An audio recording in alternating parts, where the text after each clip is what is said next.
ವಾಲ್ಮೀಕಿ ನಿಗಮದ ಹಗರಣ ವಿಚಾರ ಅಂದರೆ ಎಷ್ಟು ಕೆದಕ್ತಾರೋ ಅಷ್ಟು ಬಯಲಾಗ್ತಾನೆ ಹೋಗ್ತಾ ಇದೆ. ಈ ನಾಗೇಂದ್ರ ಅವರ ಪಾತ್ರ ಏನು ಅನ್ನೋ ಒಂದು ಚರ್ಚೆ ಸಹಜವಾಗಿದ್ದೇ ಇದೆ. ಈ ಮಾಜಿ ಸಚಿವ ನಾಗೇಂದ್ರ ಅವರನ್ನು ಅರೆಸ್ಟ್ ಮಾಡಿದ್ದಾರೆ, ನಿಮಗೆಲ್ಲ ಗೊತ್ತಿರುವಂಥ ವಿಚಾರ. ಆದರೆ ಅವರ ಪಾತ್ರ ಏನು ಇದರಲ್ಲಿ? ಇದೇ ವಿಚಾರಕ್ಕೆ ಸಂಬಂಧಪಟ್ಟಂತೆ ಒಂದು ಬ್ರೇಕಿಂಗ್ ನ್ಯೂಸ್ ಲಭ್ಯ ಆಗ್ತಾ ಇದೆ, ಗಮನಿಸ್ತಾ ಹೋಗೋಣ.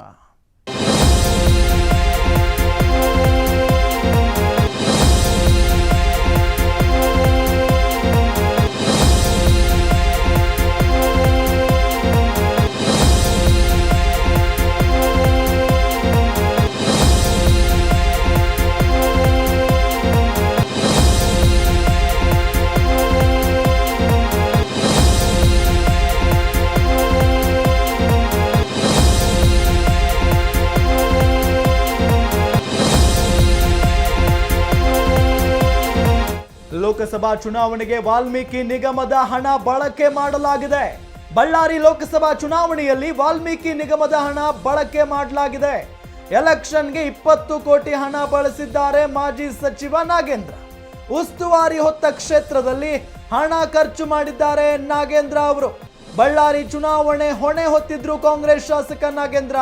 ಹಣ ಬಳಕೆ ಬಗ್ಗೆ ಜಾರಿ ನಿರ್ದೇಶನಾಲಯಕ್ಕೆ ಮಾಹಿತಿ ಸಿಕ್ಕಿದೆಯಂತೆ.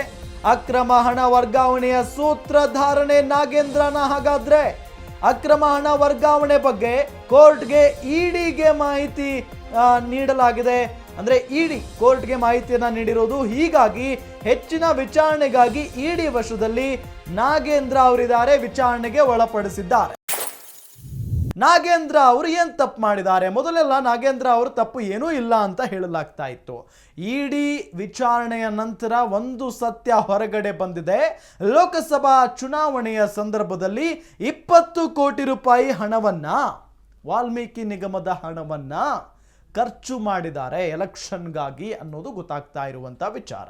ಬಳ್ಳಾರಿ ಕ್ಷೇತ್ರವನ್ನ ಅಥವಾ ಆ ಒಂದು ಅಭ್ಯರ್ಥಿಯ ಗೆಲ್ಲುವ ಅಥವಾ ಗೆಲ್ಲಿಸಬೇಕು ಅನ್ನೋ ಜವಾಬ್ದಾರಿಯನ್ನ, ಗೆದ್ದೇ ಗೆಲ್ಲಿಸ್ತೀನಿ ಅನ್ನೋ ಜವಾಬ್ದಾರಿಯನ್ನ ನಾಗೇಂದ್ರ ಅವರು ಹೊತ್ತಿರ್ತಾರೆ.